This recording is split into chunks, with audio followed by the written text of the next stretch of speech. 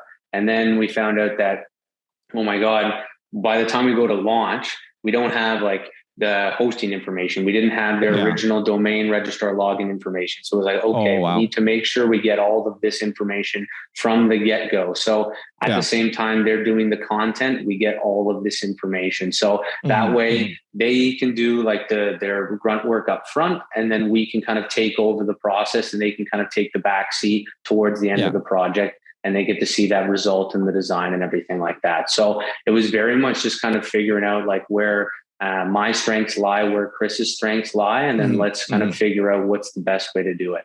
I also think too, like in order to develop the standing operating procedures, like I think it's very important that you understand like the process that goes into actually like building the website and stuff like that. Understanding those business processes first to develop your SOPs is huge, and kind of having that line of communication with the people who are performing these jobs. You know what I mean? Like get their feedback. Like we wouldn't want to make a decision where, we say something, let's do it this way or the other way, and the web designer goes, well, that doesn't make sense because of XYZ. Like we are very much like, we are encourage feedback. We're open to kind of hearing our designers and developers' thoughts. And I think that's really helped us build like an efficient system. And also too, it builds a better company culture, right? People want to be heard. They want to be a part of something bigger than just sitting down and developing a website all day. So I think that's super important. Listen to the people who are performing the tasks. That's so smart, man. There's people who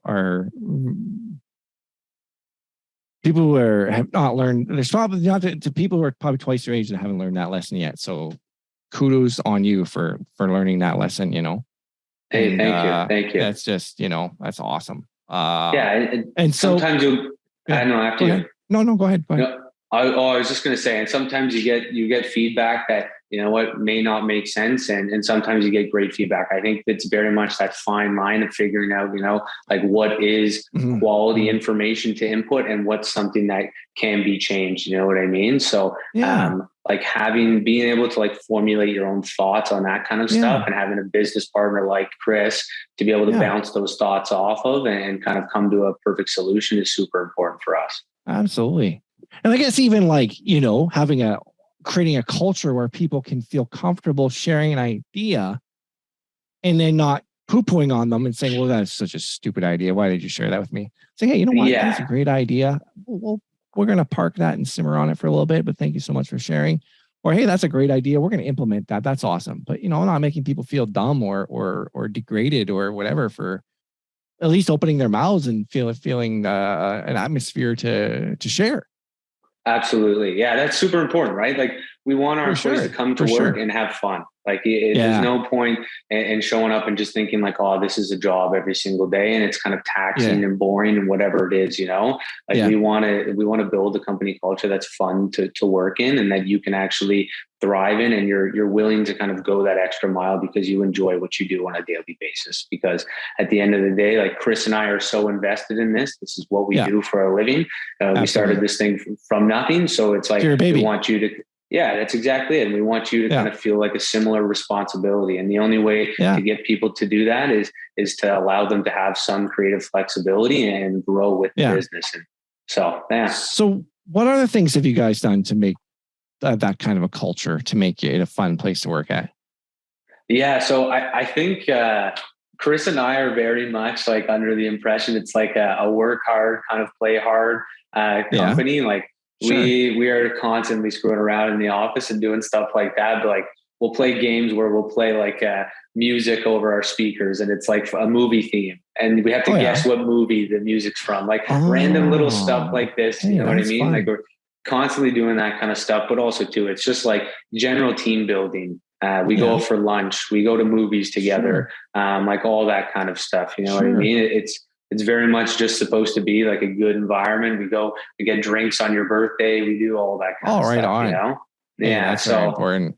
Yeah. And I think too, I think one of the things too is just like, like paying people what they're worth. You know what I mean? If you have good talent and people who add value to your business, you should pay them what they're worth, and they'll continue to provide those good results for you. So I think that's another thing too, is like, don't underpay people and kind of rip them off on a daily business. If you expect good results from them, then you should pay them accordingly.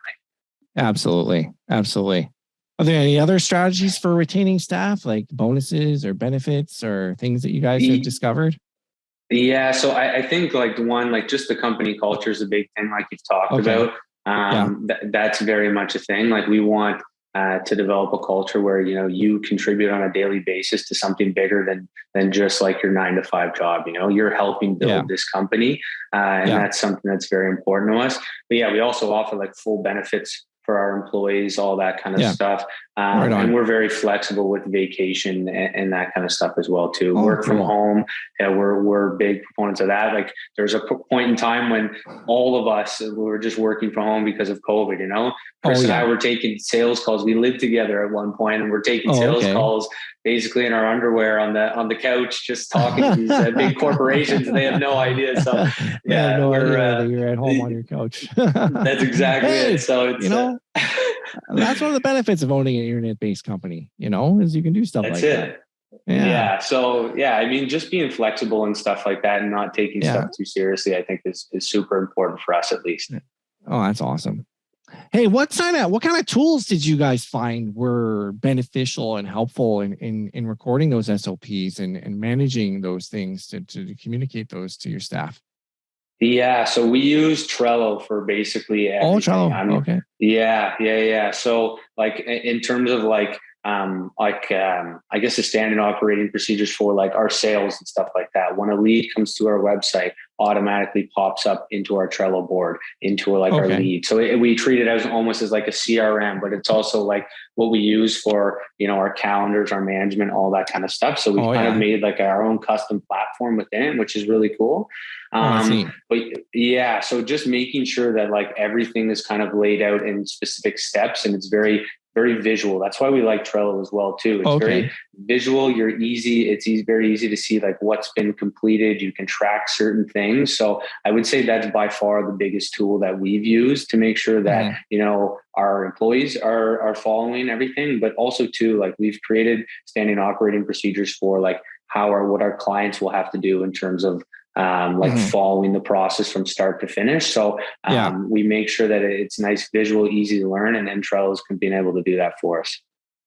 Oh, that's awesome. Yeah. Hey, what's one big takeaway you want our listeners to get from this episode?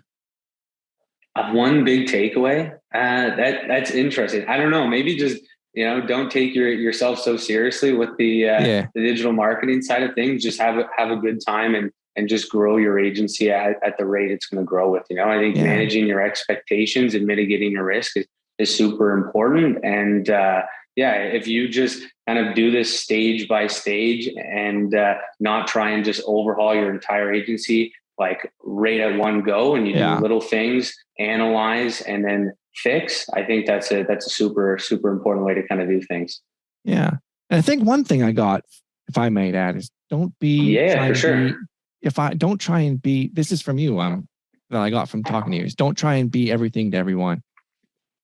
100%. Don't try and be everything to everyone. Don't let your agency, don't try and be something you're not, and don't try and be everything to everyone, because in order for you to be a full service agency where you're offering all the things that you talked about, like to do Facebook ads, Google ads, SEO, social media, copywriting, web design, web development, plugin development, CRM development, marketing automation, funnel building, branding, it's impossible. Yeah, that's exactly the amount of staff that you have to do that is incredible. So I think too, like to that point, like the staff, the overhead, all that kind of stuff. Like we built an agency that's extremely lean. You know what I mean? We just came out of almost a recession with COVID and everything like that. And everything's booming. Obviously our industry has become like more and more important to a lot of businesses. But I mean, if you look at the way the economy is going right now, it's not looking so hot in a lot of places. So you know what I mean? Like making sure that you have like a very lean business in place is super important, and making sure that it's almost like all expenses are accounted for. Make sure you have that recurring revenue to cover those major expenses and your staff costs and all that kind of stuff. And then the rest is all gravy. So that's kind of what we're trying to do. Right on. Hey, I want to thank you so much for being on the show. How can our listeners connect with you online? Yeah, absolutely. So you can follow us on Instagram and Facebook. So it's just imperium.social. That's our handle there. You can also take a look at our website. It's also imperium.social, not imperium.social.com, imperium.social. That's a common mistake. But yeah. And then, email and phone number as well is all on the website there. What about you personally, though? Are you on LinkedIn or Twitter or anything like that? Yeah. I'm on LinkedIn that you guys could connect with me. Absolutely. Okay. We'll make sure to put your LinkedIn URL on the in the show notes. And I just want to thank you again. Yeah, very inspirational. You're a young guy. Awesome to see you hustling and starting this agency with your friend and your business partner, who I'll have on the show in the future. Next week he's going to come on, I believe. And it's just been an absolute pleasure talking to you. I want to thank you so much for being here. Yeah, thanks a lot for having me. This was a lot of fun, Matt. Great time. Right on. You have a great day. You too. Perfect. Thanks a lot.